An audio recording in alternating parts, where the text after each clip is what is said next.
Hey, I'm Mike O'Dowd, Zach Ferguson, and Angel Cortez. What we're going to be showing you guys is a scenario of what would happen if there was a would-be attacker inside your hallway, how to respond to it, and how to talk to this person. For demonstration purposes, we will be aiming a gun at the perpetrator. Zach here is using an airsoft gun. The airsoft gun has no air, no BBs, it's just a prop. So if you see us aiming a gun at a person, don't comment because it's totally safe. In our last video, we talked about how a hallway is a great place to stronghold to defend your home. What we're building off of here is if you have an actual person in that hallway. Now take a look at this hallway. This is kind of a non-standard extra wide hallway, almost like commercial grade. It's wide enough to put multiple people in, but it still funnels people. If you look down here, somebody has to walk through this funnel, and that's why it's such a great place to defend, because they have to walk through. So it creates separation and distance between you and the would-be attacker. So Zach is gonna take up space behind some kind of cover, your bedroom, the door, a stairwell, something that offshoots from the hallway and gives you a little bit of cover or concealment. So what we're talking about here is Zach taking up and posting behind some level of cover. It could be his bedroom or any offshoot, and he aims down at the threat. We have Angel off there at the end, kind of showing a little bit of perspective if somebody was coming. Angel would have to walk through this like 10 to 20 yard separation. Meanwhile, Zach has a channel where he can fire left or right, and it really narrows down his angle of attack. His finger's on the trigger, his eyes are down the sights, and he's hiding his body, the majority of his body except for the weapon, behind this cover. It can be concealment, it can be cover, it all just depends what the material is that's being used in your house. The question we get asked all the time is when to shoot, when not to shoot.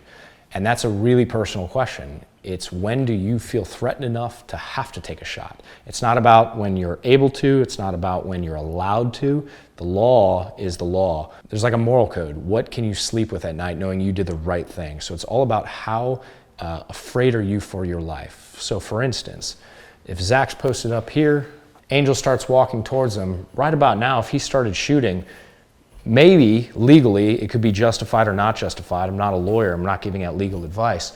But at some point, you could argue, well, did he need to shoot? It's not a threat. He walks towards him, he walks towards him. But then there becomes a line where what is too close? So that's a decision that's very personal. Some people are gonna feel very threatened very early on. Other people, like these guys with a lot of training, are gonna feel threatened much later on in that engagement. And that's gonna be on you to be able to articulate and know why you had to take a shot. So the other question we get asked a lot is, what if the attacker is unarmed? So Angel, go ahead and stop here. This man has no weapon on him that we can see. Well, the question is he still a threat? What do you guys think? My response to that is absolutely a threat. There's somebody in your house, and think about this for a second. There's a person aiming a gun at him and he's not stopping. What does that say? You get a lot of information off of this person. He's not stopping, so he could be crazy. He's probably trying to hurt you or kill you. But people say, hey, you can't shoot an unarmed person, you're gonna go to jail. Well, I can't say for you will or won't go to jail. That's for a judge and jury to decide. But that's absolutely a threat, and you treat a threat as you would any threat, armed or unarmed.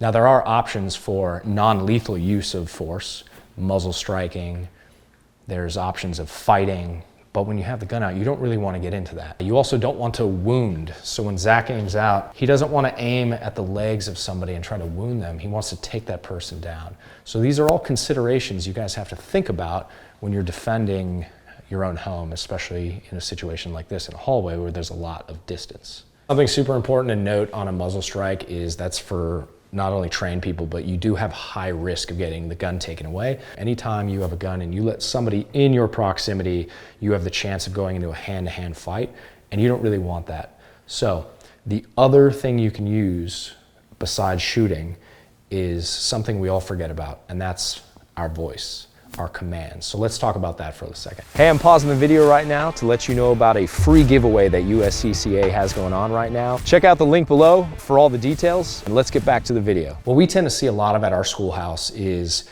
people trained to shoot or they train to fight, but nobody trains for that what if scenario of what if I have my gun out but I can't shoot or I don't want to shoot.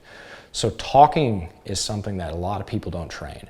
How do I talk to a perpetrator in my house, a would-be attacker? How do I de-escalate the situation? So we're gonna give you a quick tip on things you can say and prioritize to get somebody to stop. And if they don't stop, you know at least you gave them your best effort and you gave them clear, concise commands. Stop, you are, stop. Get your hands in the air. So Zach right now, what he's done is he's got his finger on the trigger, his eyes are in the sights. And people say, oh, I should have my finger off the trigger. But remember, you have your finger on the trigger anytime you're ready to fire, and Zach is ready to fire. Now, if you don't feel comfortable because you don't train enough, that's okay. But most of the misses we see are from people who have their finger straightened off the trigger and it comes on and they slap. So if we're ready to fire, because this person is very close, recommend fingers on the trigger, slacks taken out. He gives clear, concise commands. What did he say? He said, stop. Stop where you are, and he repeats it. Second thing he goes is to the first thing he cares about, which is hands. Hands up, hands up, hands up. Because the most dangerous thing on a person is their hands. Their hands hold the gun, their hands pull knives out, they lift up things. That's what we have to get away from anything that can harm us. Turn around. Slowly, slowly. Stop. Get on your knees.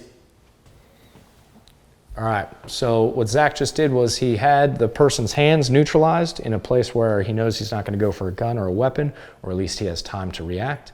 Then the first thing he does is he has Angel turn around. He has him turn around so he can't see what's going on. Zach's able to move or maneuver if he chooses to, but most importantly, that's one more step Angel has to take to attack him if he's going to. He has him get down on his knees, and what you'll see is the more information he gets from Angel about how compliant he is, the more information he's going to have and be able to make better decisions from. Slowly get down on your face. Keep your arms out wide. Turn your head to the left. Interlace your fingers behind your head. Cross your feet. Do not move. What you notice is clear, concise commands. He's speaking clearly. He's repeating if he needs to. If the person's not listening, he maintains control. His voice is calm, but it's also forceful. He's telling him exactly what needs to be done. Angel gets down flat on the ground. He has him turn his head away from where Zach's going to be.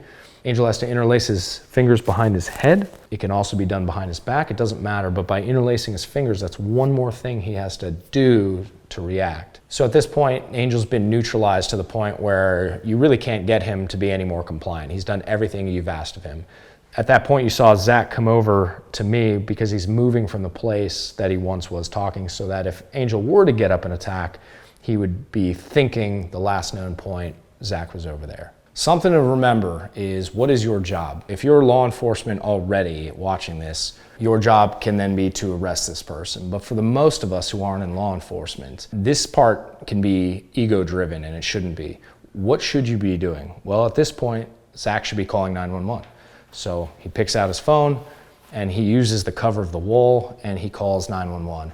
If he can't access his phone for some reason, or it doesn't make sense because he has to hold very tightly on cover, he can always give his phone away or say, honey, dial 911, kids, dial 911, and wait for the police to come and do their job. You're not a police officer. This is where you hold. This is your safest place to be, behind cover and away from the suspect. Don't try to go up and feel them up and try to take something from them. Don't try to take weapons away. Keep your distance and use the advantage. This gun was designed to keep you safe from a far distance. So one more consideration is where you want Angel to lay. So we have a nice hallway here. This is fine. Angel lays down in the hallway. Zach holds on him from cover. What if this was a doorway and this doorway accessed a bedroom or your kid's bedroom? It'd be a terrible idea to lay him down right in that threshold where you'd have to walk over his body or around him to access a part of the house.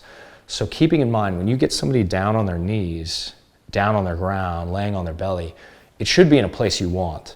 But once you're talking to a suspect and their hands are up and they've turned around, that gives you a little bit of a second to think about what you actually want them to do. Well, do I want him to leave my house? Well, here's a door right here. Why don't you just leave my house? Open the door, get out of here. Great idea, great idea. It can be, assuming this door leads to the outside and he leaves. Most important consideration with all this is think about what you actually want this person to do. Because if they're willing to leave, just let them leave. Call the police afterwards, but just let them leave. The longer you hold the person in the house, the more time you have for something to go wrong and hurt you or your family.